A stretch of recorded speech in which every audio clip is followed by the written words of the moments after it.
ఇతడికి తనతో నడిపి హరివిల్లును వంతెన వేసిన శుభవేళ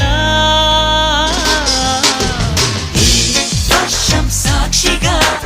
తెలపని నువ్వు నాకే సొంతం ఈ వర్షం సాక్షిగా కలపని బంధం మెల్లగా కరగని రెండు మనసుల